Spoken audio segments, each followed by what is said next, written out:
जब आप सिर्फ काम करने का इरादा रखते हैं तो छोटी मोटी रुकावटें मायने नहीं रखती। जो चीज करना चाहते हैं उसे बस कर डालें।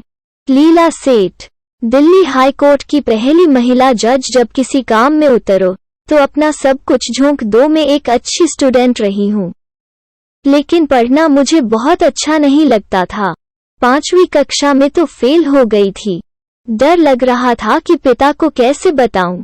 डरते डरते उन्हें अपनी मार्कशीट दिखाई, पर पिताजी बिल्कुल भी नाराज नहीं हुए।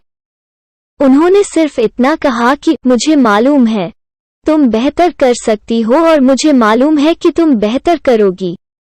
अगली परीक्षा के दौरान मैं क्लास में अव्वल आई।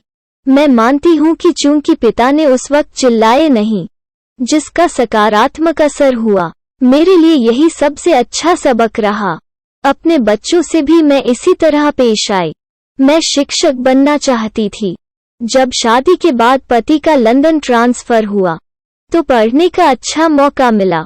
लंदन में 3 साल रुकना था। ऐसे में मैंने वकालत की पढ़ाई करने का निर्णय लिया। हालांकि मेरी कानून में कोई रुचि नहीं थी, परिवार में भी कोई इस क्षेत्र से नहीं था।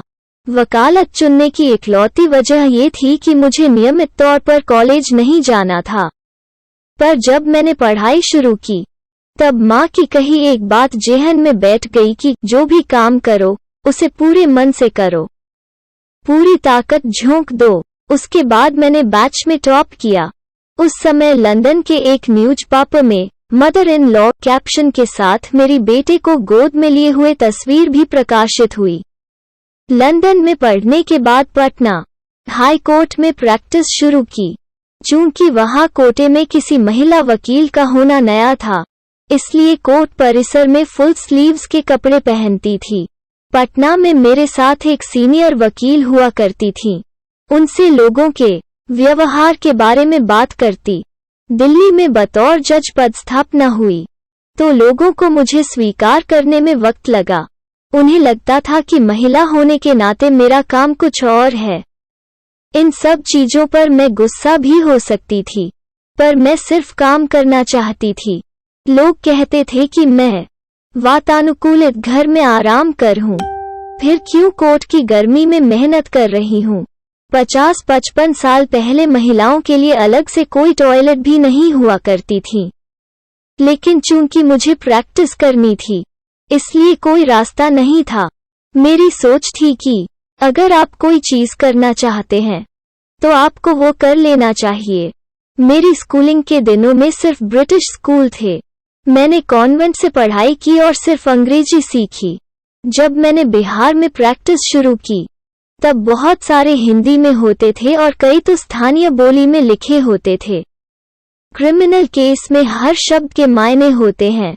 ऐसे में रात भर बैठकर उन सबूतों को समझने की कोशिश करती, पढ़ती रहती। मुझे बाद में इसका पछतावा हुआ कि आखिर क्यों मेरे माता पिता ने हिंदी पढ़ने के लिए प्रेरित नहीं किया। जिंदगी में एक मोड़ पर लगा कि मेरा बेटा विक्रम अक्खड़ होता जा रहा है। ऐसे में उसे बोर्डिंग स्कूल भेजने के अलावा कोई विकल्प नहीं था। छुट्टियों के बीच वो घर आया हुआ था।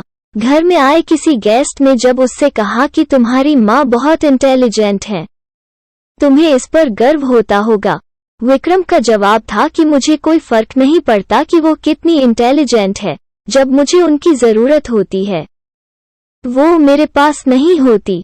उस क्षण लगा कि मुझे नौकरी छोड़ देनी चाहिए।